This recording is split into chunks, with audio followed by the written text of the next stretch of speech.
upon her, the Matabele ant. These powerful predators are twice the termite size. With the colony's hunger driving her, a Matabele scout searches for a target.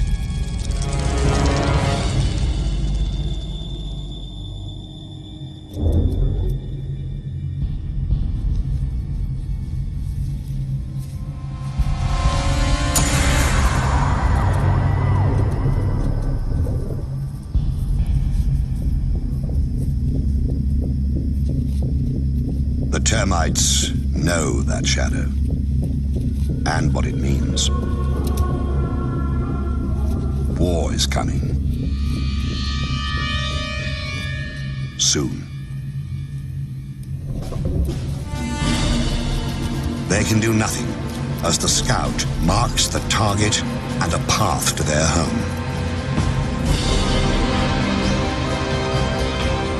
The scout returns to the main force to recruit a raiding party from among her sisters at an abandoned termite mound the Matabele have commandeered.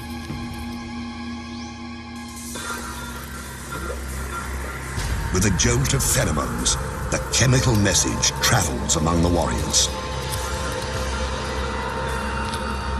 It's a perfect time to attack, early in the day, before the heat rises.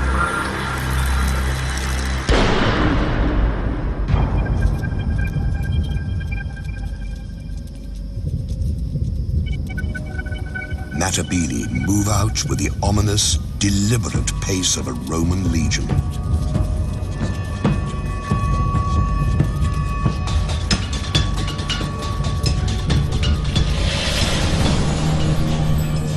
Like legionaries, the ants wear armor.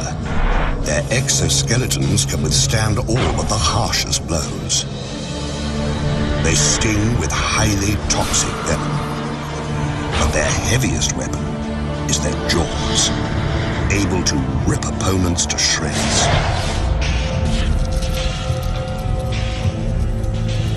A raiding force can consist of 600 ants.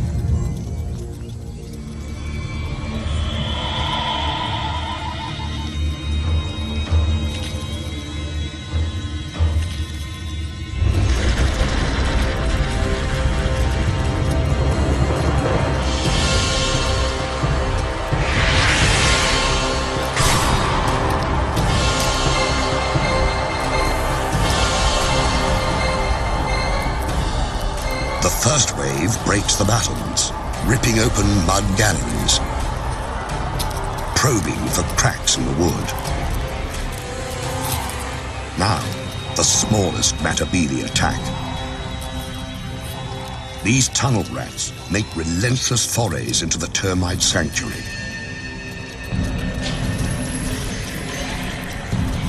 Heavier troops, some more than 2.5 centimeters long, line up for the grisly harvest. It's the devil's buffet. All you can kill, all you can carry.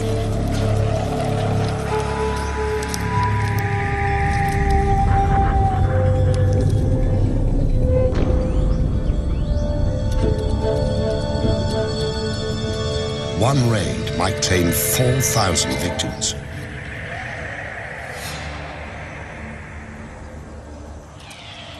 When the Matabele have all the dead termites they can manage, they head home.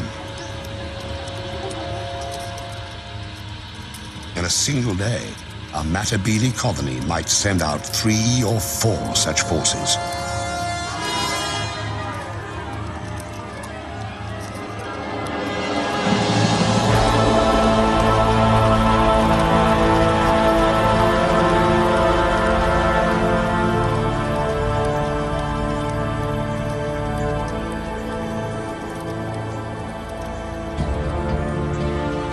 Soon, the big ants will move their base to richer hunting grounds.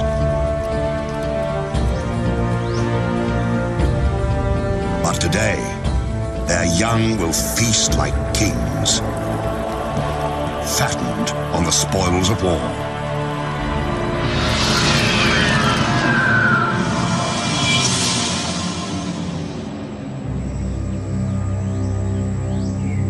Violence is the imperial tool, wielded in many ways.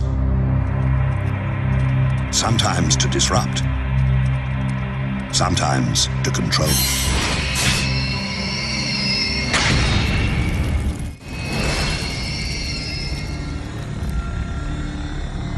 A queen can seize power with the victory of each individual soldier, or by overwhelming force. Some empires grow so large, they send everything fleeing before them.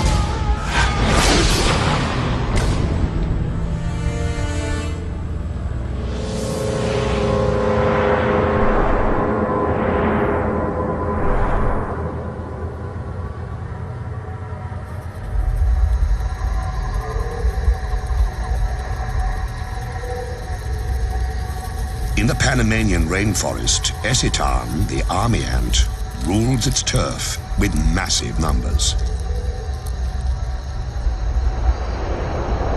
Army ants travel in deadly columns, a lethal force ever on the move. But this is not an attack. These ants, 500,000 to 700,000 of them, have been marching all night, their young in tow. Theirs is a nomadic existence, embodied in their bivouac. Army ants are their own fortress, a living, breathing domain that travels on countless legs. And those legs are strong. One Esitan hanging by its claws can support another 100 ants. For a man to match that feat, he'd have to hold up 3 armored vehicles.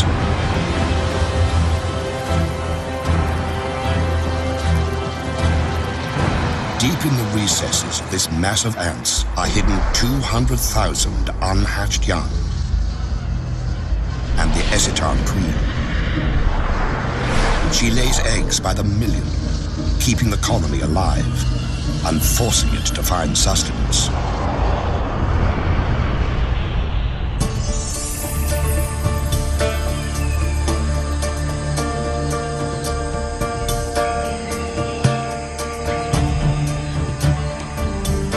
Dawn, and the bivouac stirs.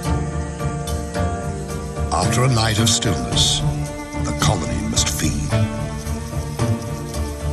The meter-long mass of legs and feelers rouses itself into action.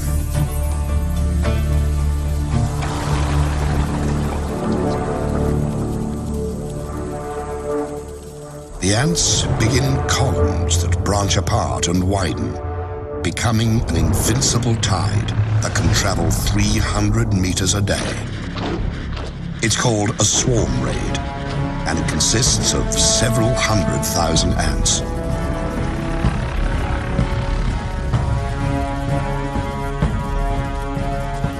The ants move in a deadly wave, 15 meters across, driving all before them.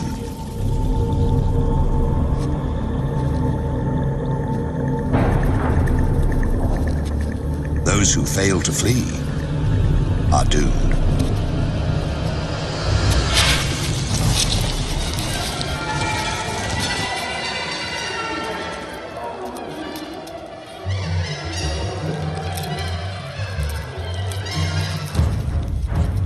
Whatever army ants can catch, they consume.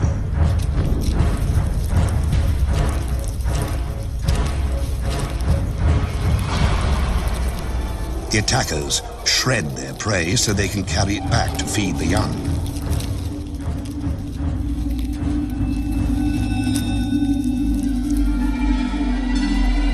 Army ants even overpower the land. They instinctively form bridges that carry the swarm over gaps and gullies. Across these living structures flows a steady stream of corpses. 30,000 a day.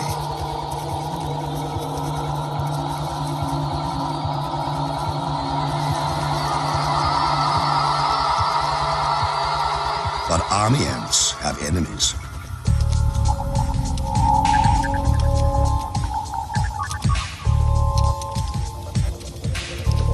Along the swarm's edges, bandits try to pick off stragglers.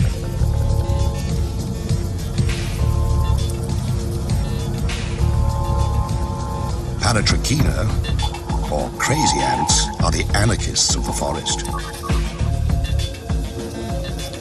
Small, but highly organized, they are willing to do anything to grab a meal.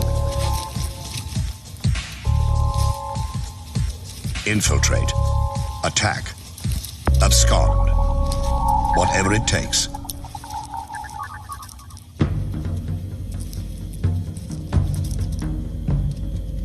Instead of stingers, the crazy ant has spray jets that spew paralyzing venom.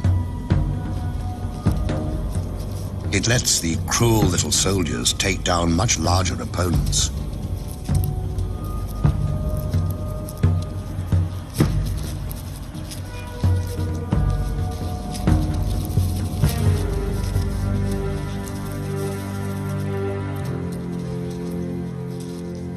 Army ants fear their crazy cousins for the chaos they unleash. The bigger insects have to fight for their lives against the anarchist throngs.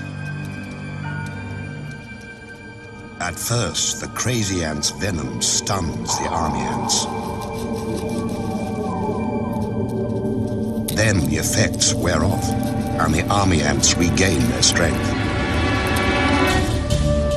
They handily escape the tiny pirates and return to the business of the raid.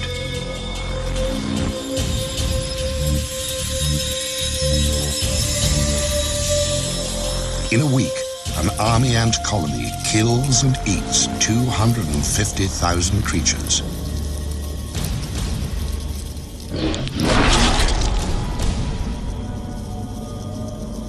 Ravaging the landscape, army ants shred its sense of order.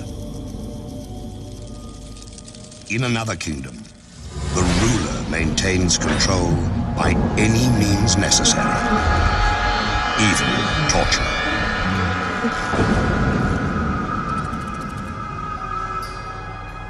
The Empress can afford to be gracious. She has enforcers to do her dirty work. Relentless surveillance and oppression of any who deviate from the rules. In the kingdom of Mellifera, order is the order of the day.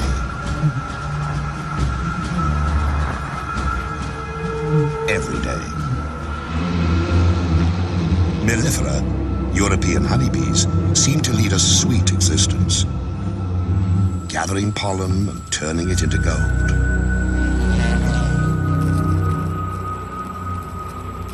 But beneath this bright image lies a dark reality. The colony exists to serve the queen, who lays the eggs that become the workers, who maintain the hive, and the warriors who defend it. Below the queen ranks the colony's young, its future. She who must be served and those who must survive dominate the hive's existence. But if something didn't keep the hive's inhabitants in line, bee society would fall apart. Every female has it in her to lay eggs, to be a queen. But the colony can have only one ruler. So, it has a police force to ensure that fact. Enforcer bees patrol constantly, checking the cells, tracing the lineage of suspect eggs, making sure the guard bees stay on their fuzzy toes.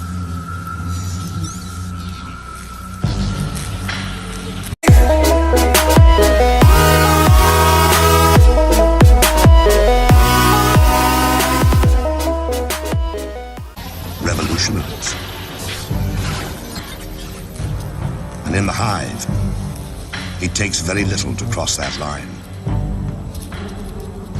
All a rebellious female needs to do is lay an egg. By the regulations of the mellifera police state, that's a crime.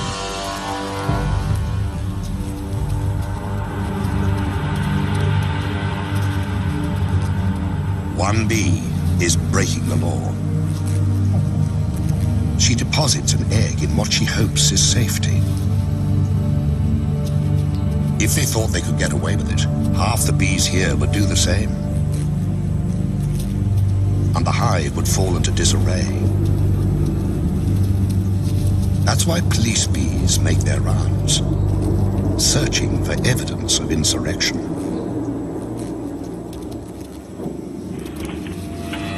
And they find it. For them, an outlaw egg contains the seeds of the colony's destruction, and so it must be destroyed.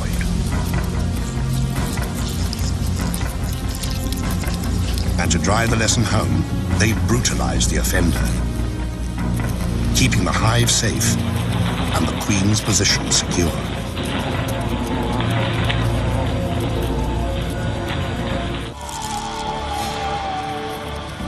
The natural order demands surrender. But in other realms, something far worse awaits.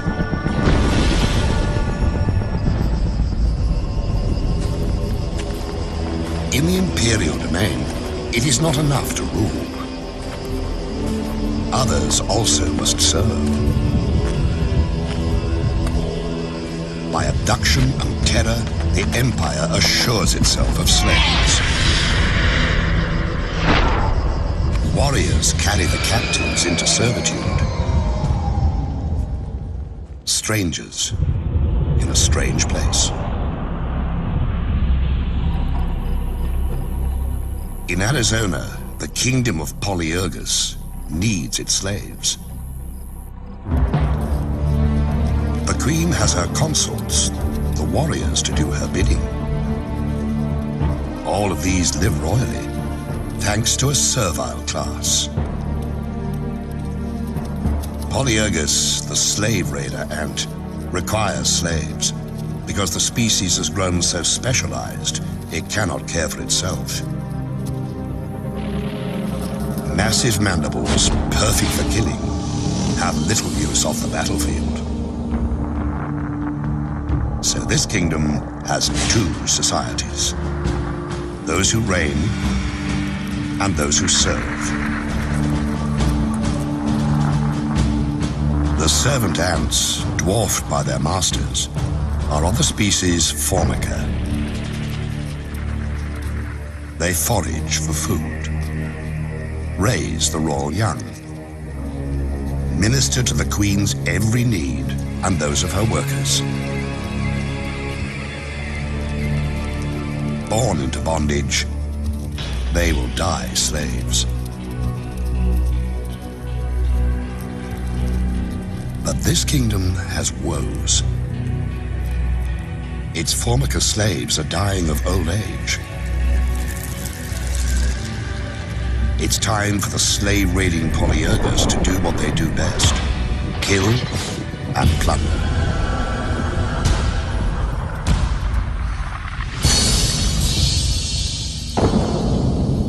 A scout has found a Formica nest. She enlists a gang of raiders. A roiling mass of red aggression, spoiling for battle. In an instant, they're off. 1,500 to 2,000 ants flowing across the terrain with a single purpose: seize slaves.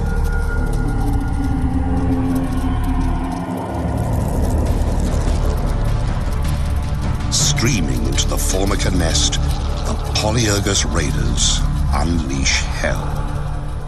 They kill, but only when need be. They've really come to steal the unhatched Formica young.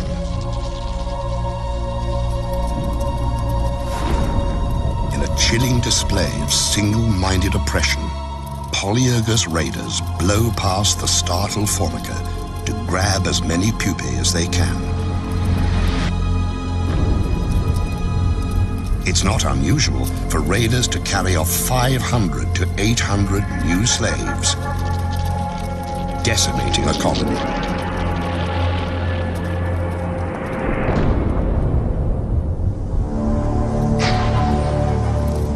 The raiders transport the kidnapped Formica brood back to their kingdom.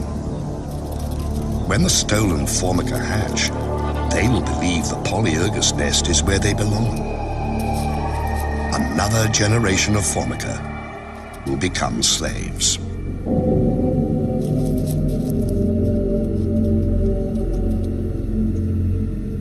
At the wrecked Formica nest, the queen roams amid the ruins, her offspring abducted and enslaved. She has been spared, but in other realms, innocents suffer unspeakable horrors.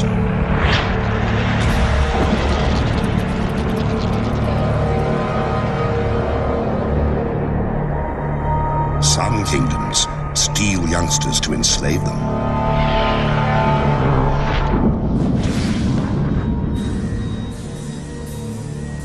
Others take no prisoners, slaughtering the defenseless to feed their own young. Winged horror has a name.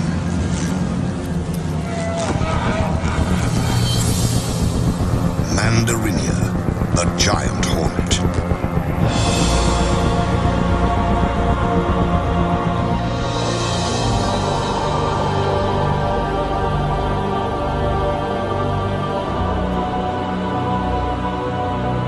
Their reach extends across Japan. Their empire reigns in dark, secluded places.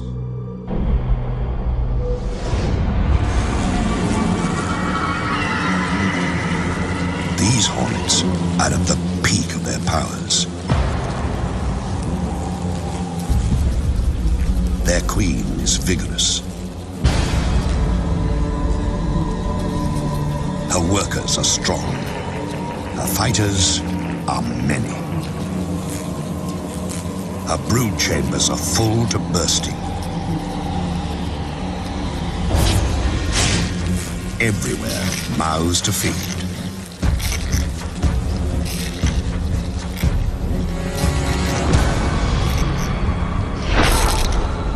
Countless larvae signal their relentless hunger by scratching at the walls of their cells.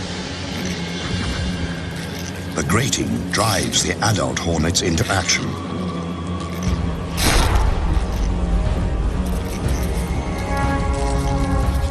They have to feed the babies, and hornet babies live on flesh, ground into meatballs, and delivered by their caregivers.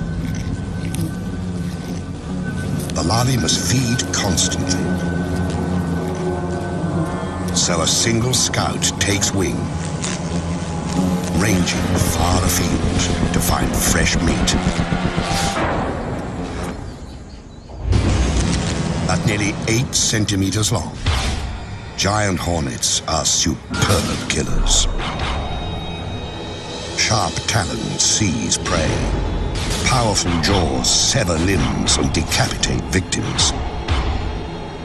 Compound eyes detect the slightest movement. And this scout has found a fat, defenseless target. A hive full of mellifera, European honeybees. The scout marks it with pheromones.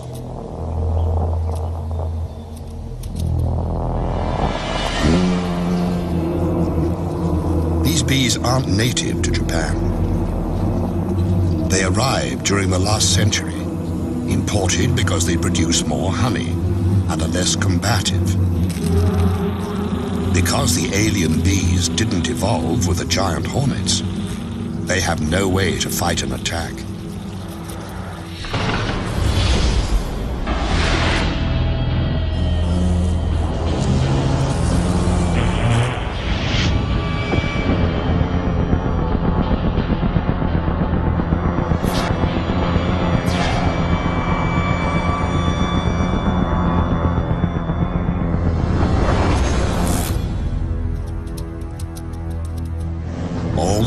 bees know to do is mass at the hive entrance.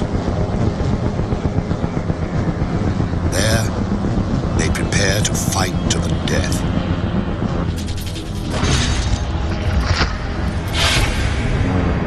The hornets are 5 times the honeybee's size, and many times more willing to kill. In the stillness, fierce wings and fearsome odds.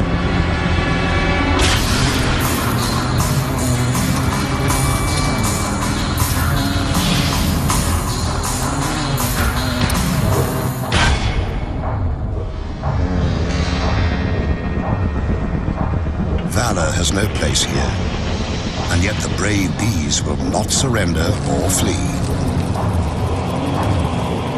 They will kill a hornet or 2, but what is one dead hornet when so many live?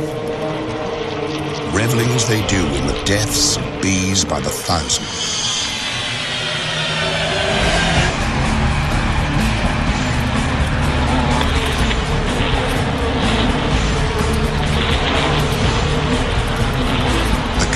Mounts, a foregone conclusion playing itself out to a horrifying end.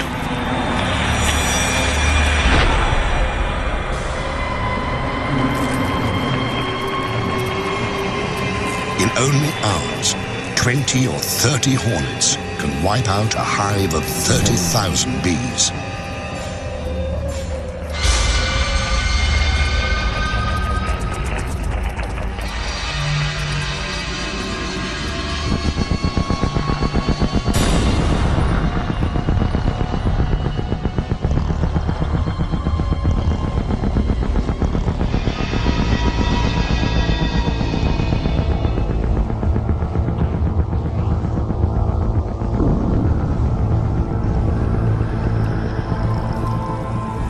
Killer hornets have reduced the defenders to a carpet of the dying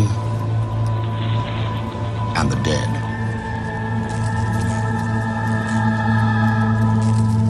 Now, they can rob at their leisure, sometimes for days. This bee colony is doomed, the victims left to rot. The raiders gorge on honey, even licking it from carcasses.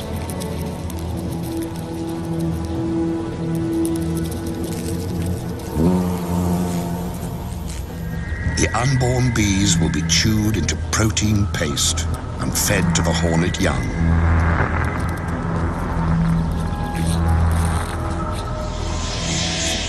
For every empire that seems invincible, there is an opponent able and ready to exploit an unexpected weakness.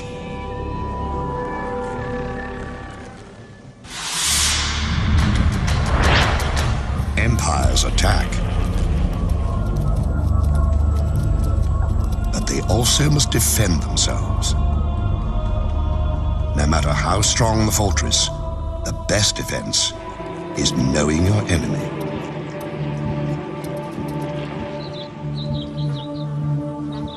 These bees have learned that lesson. For eons, they have thrived in the giant hornet's deadly shadow. The bees of Sarana know the giant hornets send scouts to find their hives. To survive, these Japanese honeybees must capture and kill the hornet scout.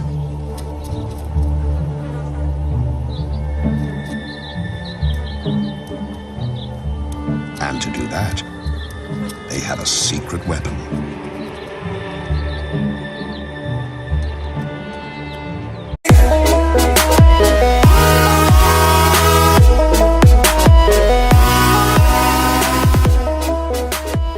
The enemy at the gate. The soldier bees pull back slightly. Their waggling signals a sneak attack. They're enticing the hornet to enter their hive. When she takes a few sacrificial targets, the bees attack. In a horde, the defenders rush the Hornet Scout, enveloping her in a wave of bee bodies. But they don't sting. Instead, the bees crowd belly to belly against the invading beast. Vibrating their abdomens, they create a ball of heat that clasps the hornet at its livid core. It's a battle with narrow margins. The bees can stand temperatures up to 50 degrees.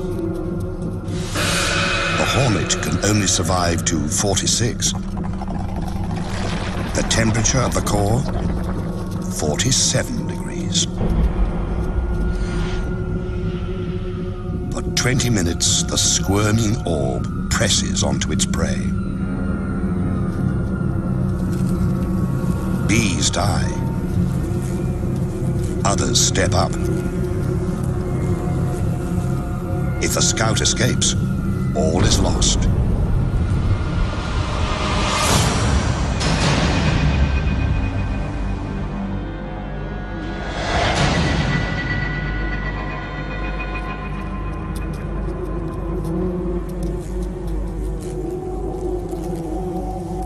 Finally, the flailing and gnashing cease.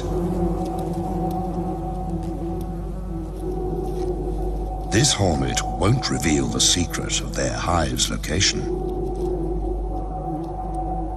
The bees have paid a price, but they've saved their home.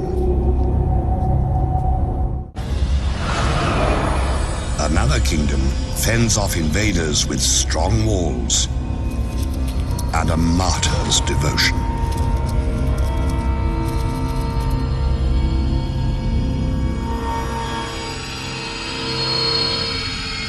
In the land of Macrotermes, jousting for territory and resources never relents.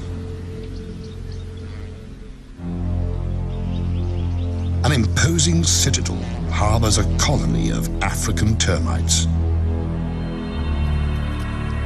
Inside, a labyrinth of narrow passageways and bulkheads designed to thwart invaders.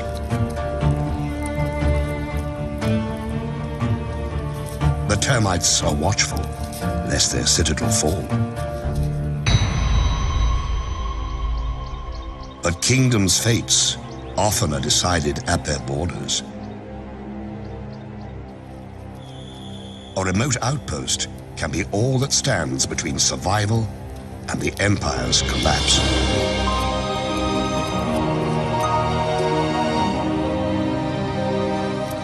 Outside the protective walls, foragers collect and transfer food back to the queen and her charges. They also watch for invaders. A Matabele scout appears. With their heads, termites send a subterranean alarm that ripples through the outpost.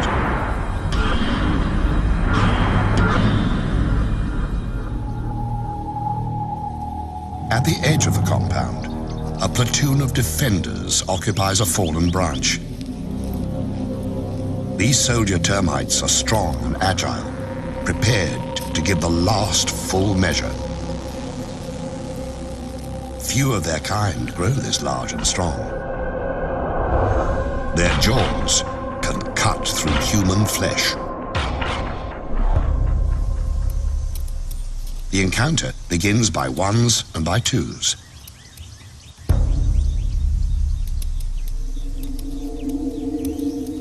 A raider infiltrates. A sentry patrols.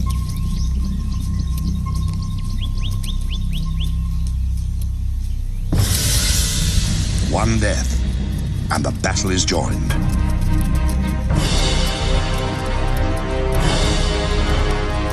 The ants stream forward, attacking with no mercy.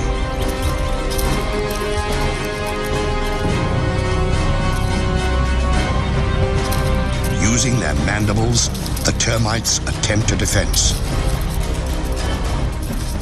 It's no use.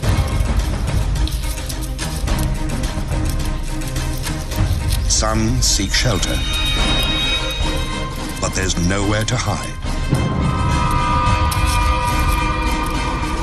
Even the formidable termite guards are no match for the raiders' venomous stings, which destroy the termite's nervous system.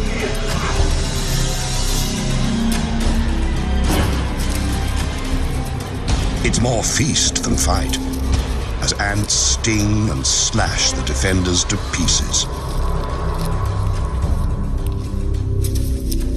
But the warriors who fall here do not die in vain. They stand against the Matabele tide, while their comrades in the galleries organize a last-ditch defense.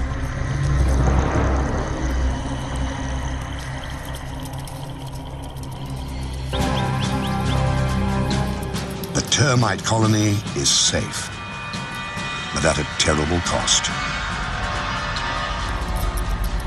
The departing ants carry off hundreds of termite corpses that will nourish the invaders.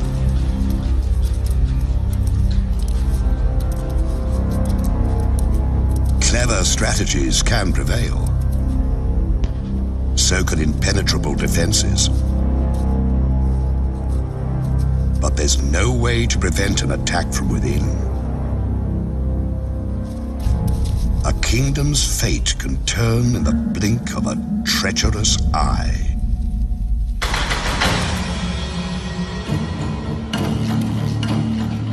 Power belongs to those who hold it, and to those who seize it. An empress is only as safe as her courtiers allow. When danger stalks the halls, rulers do well to beware. In the kingdom of Polyergus, virgin queens have to steal empires for themselves. They cannot inherit this domain. The reigning queen will tolerate no rival.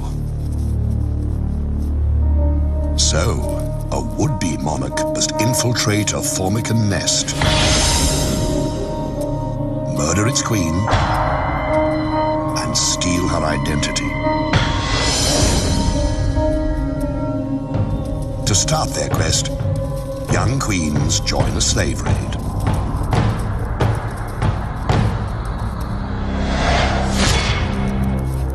En route, they mate and shed their wings, a sign that they now bear the seeds of empire.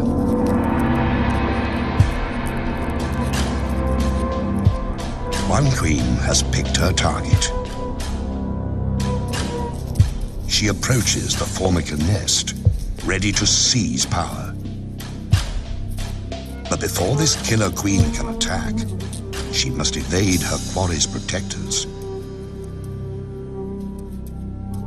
She releases a pheromone. Like a chemical spell, the scent neutralizes and repels the Formica defenders.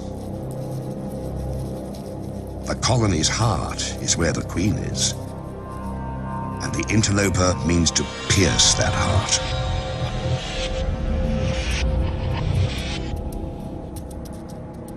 She's fixed on her mission: assassinate the queen and take her place. The Pretender's sickle-shaped mandibles have one brutal purpose. When she confronts her rival, there's no hesitation. She savages her prey, not to eat her, but to steal her identity.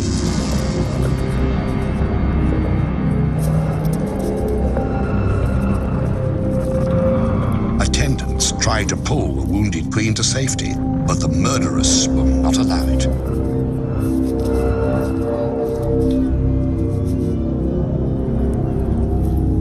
She laps up her victim's blood and rolls in her spilled fluids, thoroughly absorbing the monarch's essence.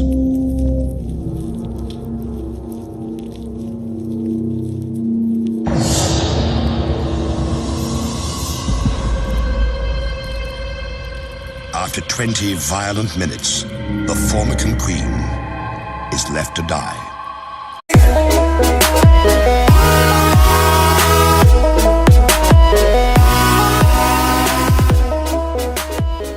They sting with highly toxic venom, but their heaviest weapon is their jaws, able to rip opponents to shreds. A raiding force can consist of 600 ants.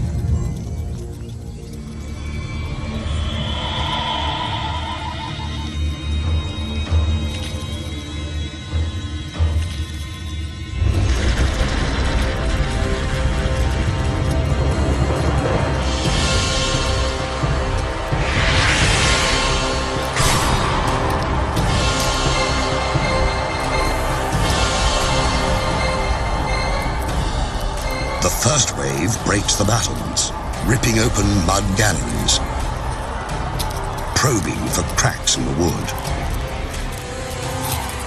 Now, the smallest Matabele attack. These tunnel rats make relentless forays into the termite sanctuary.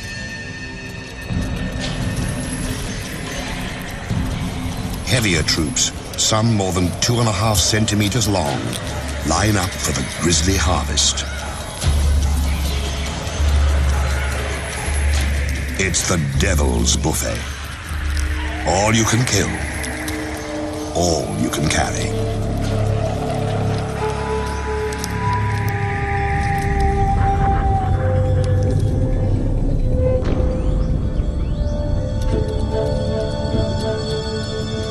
One raid might claim 4,000 victims.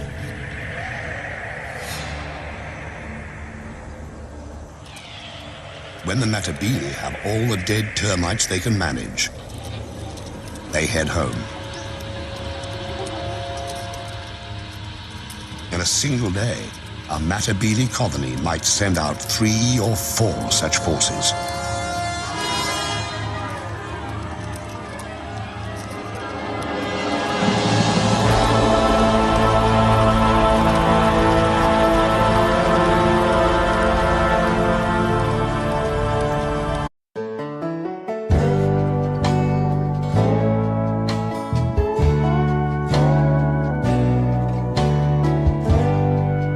Ponera, the Matabele ant. These powerful predators are twice the termite size. With the colony's hunger driving her, a Matabele scout searches for a target.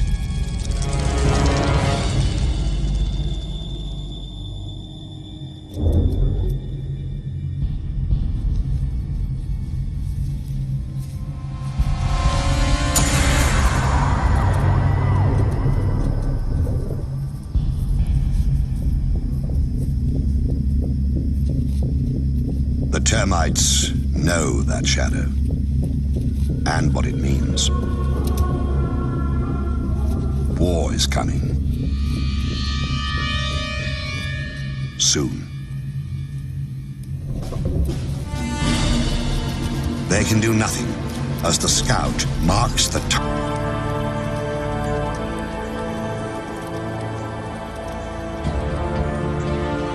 Soon, the big ants will move their base to richer hunting grounds.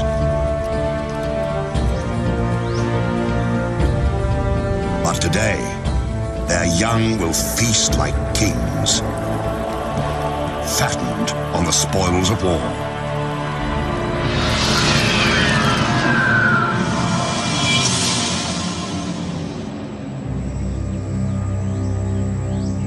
Violence is the imperial tool, wielded in many ways.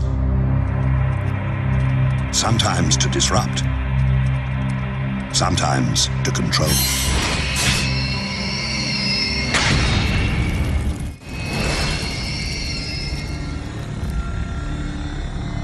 A queen can seize power with the victory of each individual soldier,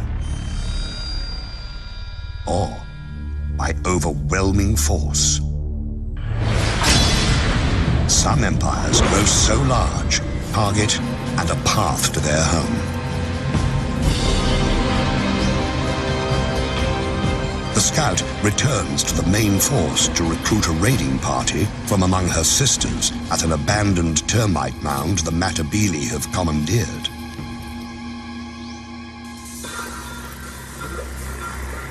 With a jolt of pheromones, the chemical message travels among the warriors. It's a perfect time to attack, early in the day, before the heat rises.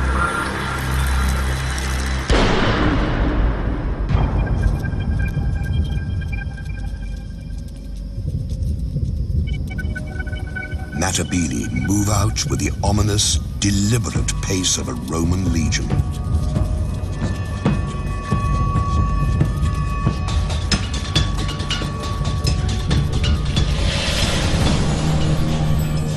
Like legionaries, the ants wear armor. Their exoskeletons can withstand all but the harshest blows.